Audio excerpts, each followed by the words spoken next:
Hello my dear students and everyone, कैसे हैं आप लोग। स्पेशल स्टे वैकेंसी राउंड की काउंसलिंग ऑल इंडिया कोटा की कंप्लीट हो चुकी है। इसी दौरान डिफरेंट स्टेट्स की काउंसलिंग की डेट्स अनाउंस हो रही हैं। यूपी, राजस्थान एक्सेट्रा कई स्टेट्स की काउंसलिंग की डेट्स आ चुकी हैं। आज की इस वीडियो में बेटा हम शेयर करने जा रहे हैं special stay vacancy round counselling schedule of the Haryana state.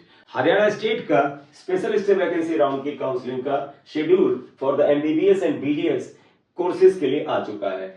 देखिएगा, special stay round counselling schedule for MBBS BDS admission session 2024।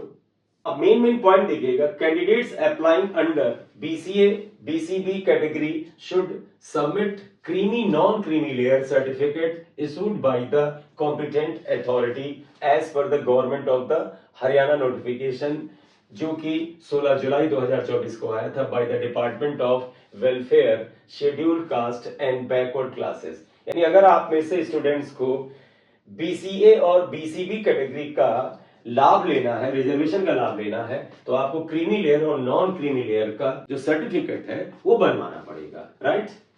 Candidates applying under EWS category should submit income and asset certificate issued by the competent authority as per the Haryana government notification। अगर आप EWS category के लिए apply कर रहे हैं तो आपको income certificate और एसेट सर्टिफिकेट भी दाखिल करना होगा। Candidates applying under SC or SC deprived categories should submit category certificate issued by the competent authority as per the Haryana government notification। आपको SC या SC deprived के लिए अगर काउंसलिंग करनी है, उस कैटेगरी का लाभ लेना है, तो आपको certificate which is issued by the competent authority of the Haryana government वही लगाना पड़ेगा, राइट। अब यहां शेड्यूल देख लीजिएगा, special stay vacancy round schedule. Fresh registration on the online web portal. इस वेब पोर्टल पर आप फ्रेश रजिस्ट्रेशन कर सकते हैं और एडिटिंग भी कर सकते हैं अगर आपको कोई एडिट करने की जरूरत है। सबमिशन ऑफ द चॉइसेस, आप चॉइस सबमिशन का जो काम है वो भी करेंगे। And choice locking, willingness to participate in stay vacancy round, ये सारा का सारा प्रोसेस जो है वो 23 तारीख से 26 तारीख के बीच होगा। तो 23 तारीख से रजिस्ट्रेशन स्टार्ट हो चुका है, 26 तक आप रजिस्ट्रेशन और एडिटिंग वगैरह का काम कर सकते हैं। Provisional allocation of the seats, seat का एलोकेशन बेटे 27 नवंबर को हो जाएगा।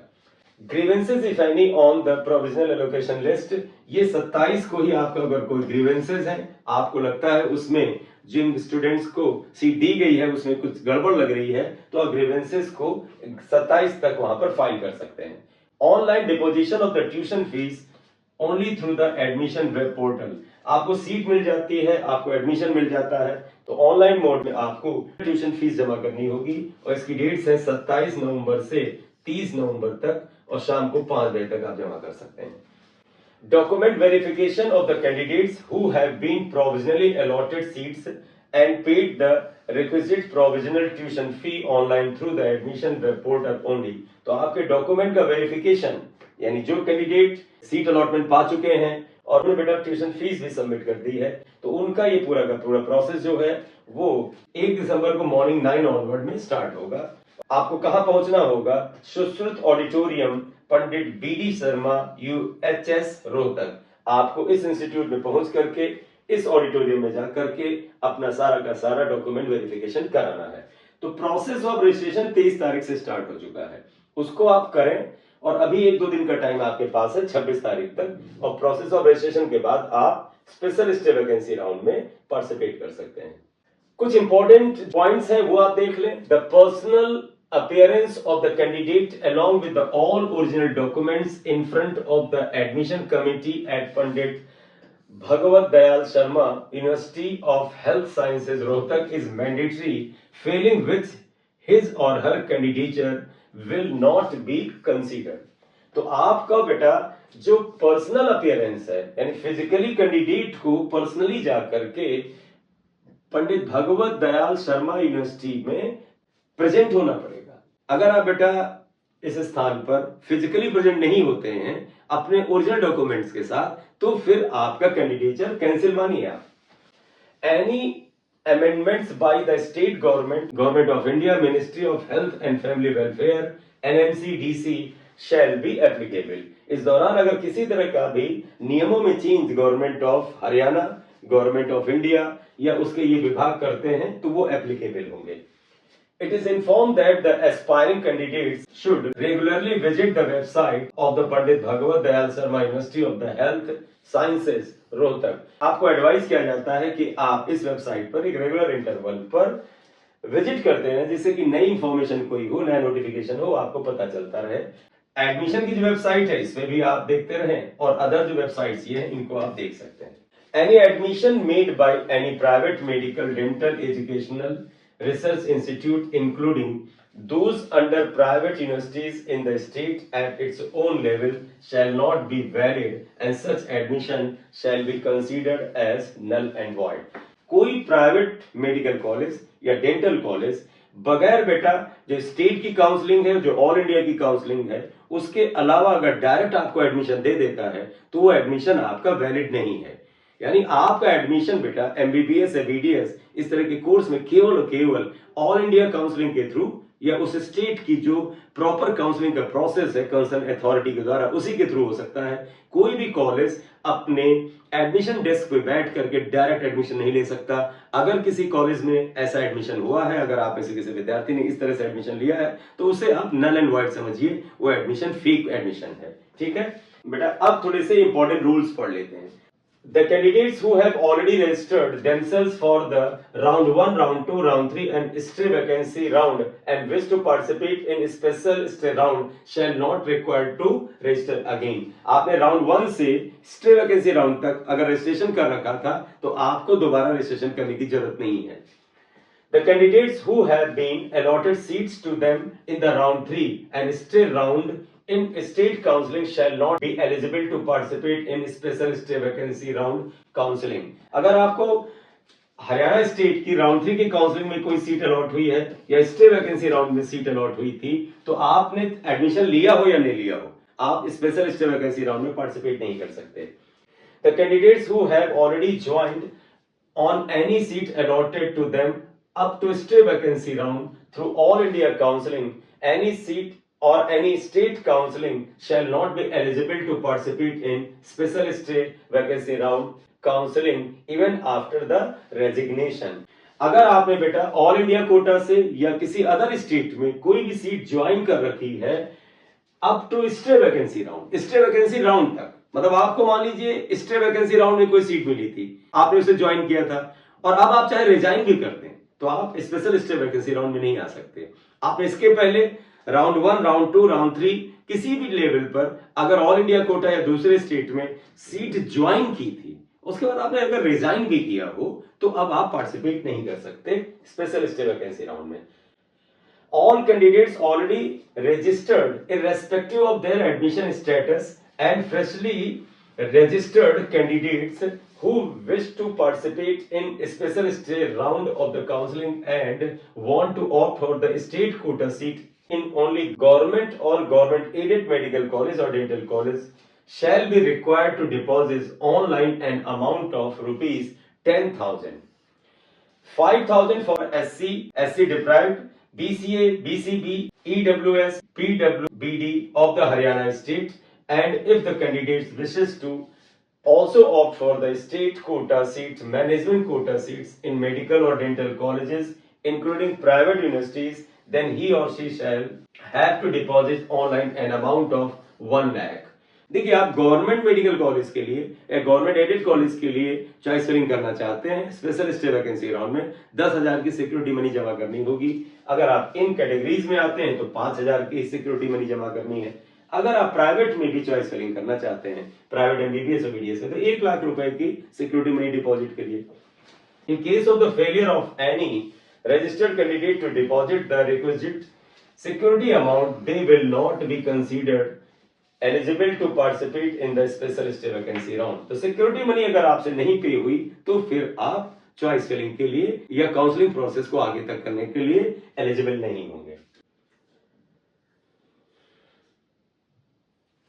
In case of candidate join on the allotted seat, this security amount shall be adjusted in the tuition fees of the first year of the UG course. आपको seat allot हो जाती है special stay vacancy round में, और आप जब admission ले लेते हैं तो पहले साल की जो ट्यूशन फीस है उसमें सिक्योरिटी अमाउंट ऐड हो जाएगा। If the candidates are allotted any seat as per their preference in special stay vacancy round, but they do not join on the allotted seat, the security amount shall be forfeited. तो अगर आप एक बार special stay vacancy round में participate करते हैं और आपको एक सीट अलॉट हो जाती है और उसको आप ज्वाइन नहीं करते हैं, तो आपकी सिक्योरिटी अमाउंट जो है वो फोरफिट यानी जब्त हो जाएगा. The security amount of the candidates who are not allotted any seat during the round 2, round 3 या stay vacancy round, special stay vacancy round shall be returned after the completion of the counseling process. तो बेटे जो security amount होती है वो जब आपको कोई सीट अलॉट नहीं होती है तो वो प्रोसेस कंप्लीट होने के कुछ टाइम के बाद वापस आ जाती है और उसी बैंक अकाउंट में आती है जिसके थ्रू आपने पेमेंट किया था. तो सिक्योरिटी अमाउंट अगर आपको सीट नहीं मिलती है तो आपको वापस मिल जाएगी. The candidates who had deposited security amount in round 2, round 3 or stay round but not allotted any seat shall not deposit security amount for special stay vacancy round. अगर आपने सिक्योरिटी अमाउंट को राउंड 2, राउंड 3 या stay round में deposit किया था तो आपको special stay round में कोई भी सिक्योरिटी मनी डिपॉजिट नहीं करनी है. All candidates whose documents are successfully verified will have to report and submit their all original relevant documents as per above schedule to the concerned institute. तो आपका जब verification जिन documents का हो जाता है तो जब आप रिपोर्ट करते हैं तो उस समय आपको ओरिजिनल डॉक्यूमेंट्स को वहां पर सबमिट करना पड़ेगा. In case the candidates gives wrong information at the time of the registration on the basis of which a seat may be allotted and later cancelled during the document verification or fails to produce the required documents at the time of the document verification, the security amount fee shall be forfeited. तो अगर आप में से कुछ students जब document upload करते हैं वो डॉक्यूमेंट वेरिफिकेशन के दौरान यानी जब ओरिजिनल डॉक्यूमेंट वेरिफिकेशन होगा उस दौरान गलत पाए जाते हैं, अगर आपने रॉन्ग इंफॉर्मेशन दी है, आपने अगर कोई डॉक्यूमेंट जो अपलोड तो किया था लेकिन फिजिकल फॉर्म में नहीं सबमिट कर पाते हैं तो आपका एडमिशन खारिज हो जाएगा, आपका एडमिशन खत्म हो जाएगा और सिक्योरिटी अमाउंट भी जब्त हो जाएगी. As per the government of Haryana notification जो 14/8/2024 को आया था, after exhaustion of the merit list of the candidates who have applied under the various reserved categories, vacant seats, if any, shall be reverted back to their original category of the seat as per the state reservation policy and filled up as the merit after conversion and filled up in the third round itself for both the government and the private institute. However, in case of any seat falling vacant after the third round in any category, it shall first be offered to the candidate belonging to the original category of the vacant seats of the previous round. In case if the seat still remains vacant, the same shall be filled as per the system in the third round and so on. तो ये तो बेटे conversion की बात कर रहे हैं.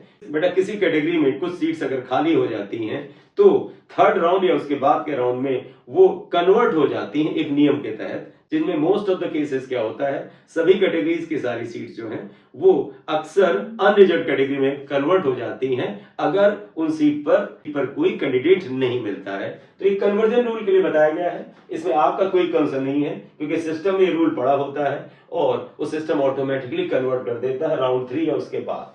The choices filled by the candidates for the round 1, round 2 and round 3 and stay round of the counselling shall be treated as null and void and candidates will have to fill fresh choices for the special stay round. तो आपको special stay round में choices fresh फिर से भरनी पड़ेंगी. इससे पहले जो राउंड थे उनकी चॉइसेस का इनसे कोई लेना देना नहीं है, वो नल एंड वॉइड हो चुकी हैं. The above instructions should be read in accordance with the NEET UG Information Bulletin 2024 and Government of Haryana notification dated 14/8/2024 and public notices issue time to time. ये जो सारा बेटा रूल्स एंड नोटिफिकेशन है, ये जो बेटा 14 अगस्त 2024 को ब्रोशर आया था हरियाणा नीट का, ये उसके आधार पे दिया गया है. अगर आपको इंफॉर्मेशन डिटेल में पढ़नी है तो आप इन वेबसाइट पे जाकर के ब्रोशर से पढ़ सकते हैं. तो बेटे हरियाणा नीट 2024 का जो एक तरह से फाइनल ये राउंड है जिसे हम स्पेशल स्टे वैकेंसी राउंड कह रहे हैं, इसकी काउंसलिंग का शेड्यूल आ चुका है। आप अगर इंटरेस्टेड हैं तो आप इसमें पार्टिसिपेट करना चाहते हैं, जल्दी से जल्दी रजिस्ट्रेशन कर लें। अगर रजिस्ट्रेशन ऑलरेडी आपका है तो चॉइस फिलिंग के लिए तैयार हो जाए, और अगर आपने फीस नहीं डिपॉजिट की है, पहले के राउंड में फीस नहीं डिपॉजिट, तो आप उसे कर दीजिएगा। Thank you very much for watching video. Thank you very much.